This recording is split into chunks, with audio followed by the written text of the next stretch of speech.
ব্যক্তিদের ব্যক্তিগত জীবন নিয়ে নানা ধরনের আলাপ হয়। রাজনৈতিক ব্যক্তিদের সমালোচনা করলে কি গীবতের গুনাহ হবে? উত্তর হলো, নির্বাচনকে কেন্দ্র করে প্রার্থীদের ব্যক্তিগত জীবন নিয়ে যে সমস্ত আলাপ আলোচনা হয়, সেগুলোতে যদি তাদের ব্যক্তিগত ইস্যুগুলোকে তুলে এনে সমালোচনা করা হয়, সেগুলো গীবতের অন্তর্ভুক্ত হবে। নির্বাচনে কেউ দাঁড়ালে তার গীবত হালাল হয়ে যায় না। তবে হ্যাঁ, কোনো ব্যক্তির খারাপ দিক মানুষ জানলে সতর্ক হতে পারবে এবং সত্যিই সেটা প্রমাণিত খারাপ, এবং সেই খারাপের ব্যাপারে মানুষকে সতর্ক করে এই ব্যক্তির তার শাসন থেকে বা তার নতুন করে জুলুমের রাস্তা ওপেন হওয়া থেকে মানুষকে বাঁচাবার জন্য যদি প্রয়োজন হয়, তাহলে সে প্রয়োজনীয় গীবত করা জায়েজ আছে। অর্থাৎ যে গীবতটা হবে সত্যি মানুষকে সতর্ক করবার জন্য। ধরুন একজন একটা বোমা রেখেছেন কোথাও। তো আপনি যদি বলেন যে অমুক এখানে বোমা রেখেছে, সবাই সতর্ক হন। তাহলে এই গীবত নাজায়েজ নয়। কারণ এটি মানুষকে সতর্ক করবার প্রয়োজনে।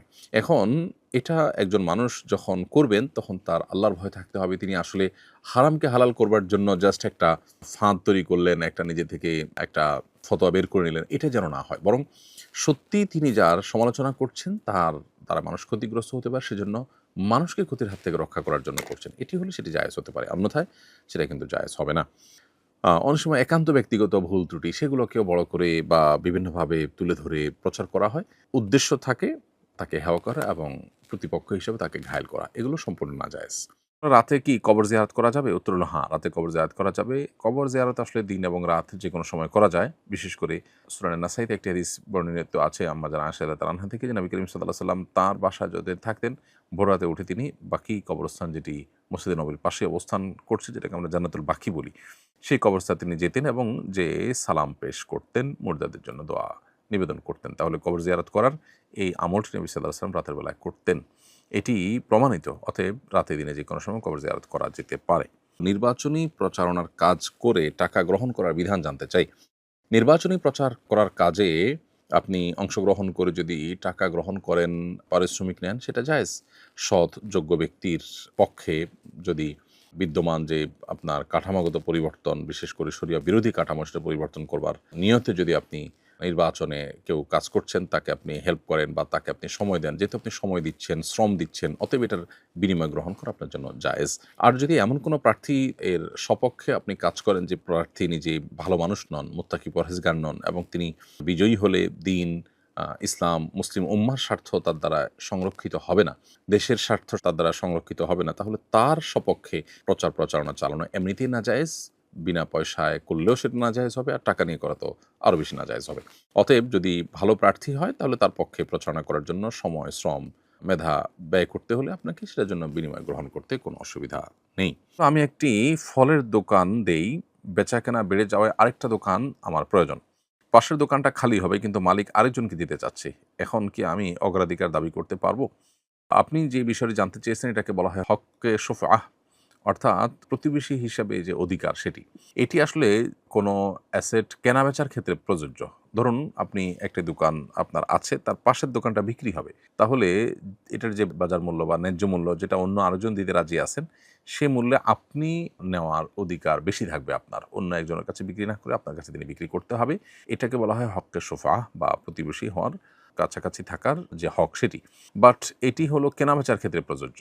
ইজারার ক্ষেত্রে, ভাড়ার ক্ষেত্রে প্রযোজ্য নয়। অতএব পাশের দোকানদার তার দোকানটা কার কাছে ভাড়া দিবেন, এটা একান্ত তার ব্যাপার। অতএব যদি ভাড়ার ব্যাপার হয় তাহলে সেক্ষেত্রে এখানে আপনার অগ্রাধিকার থাকবে না।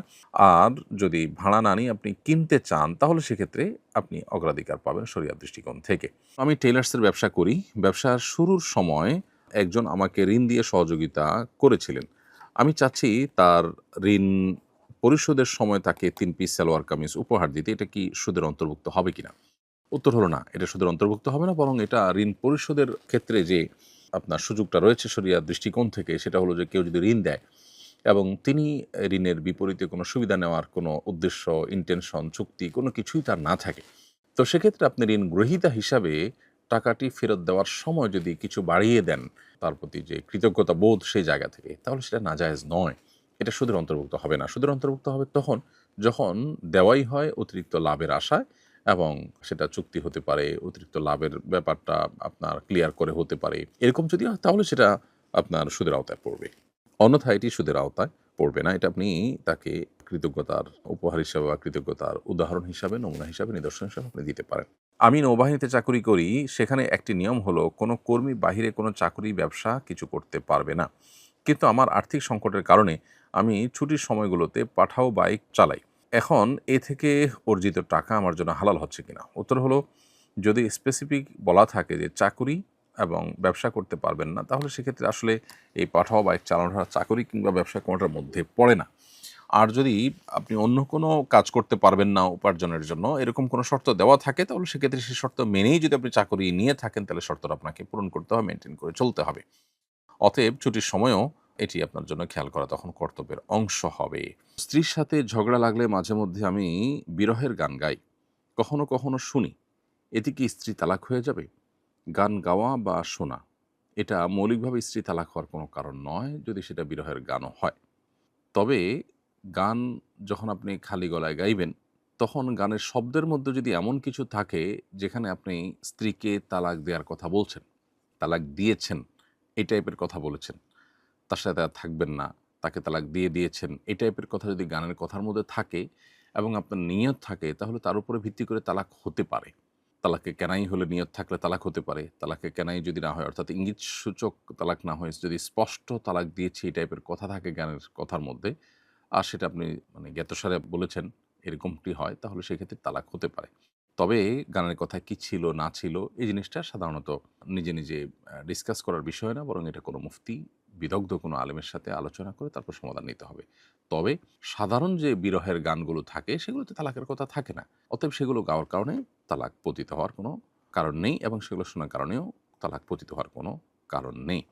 আর বলে রাখা ভালো প্রসঙ্গত, যে গানগুলো আপনি শুনছেন সে সমস্ত গানে সাধারণত মিউজিক্যাল ইন্সট্রুমেন্টের ব্যবহার হয়ে থাকার কথা। অতএব মিউজিক সহ যদি গান শুনে থাকেন, তার কারণে হারাম হবে, গুনাহ হবে। সেটি ভিন্ন আরেকটি বিষয় যদিও, কিন্তু গুরুত্বপূর্ণ। অতএব এর জন্য আল্লাহর কাছে তওবা করতে হবে, ইস্তেগফার করতে হবে, এবং খালি গলায় আপনি বিরহের গান গাইলেন, সেটাতে কোনো অসুবিধা নেই।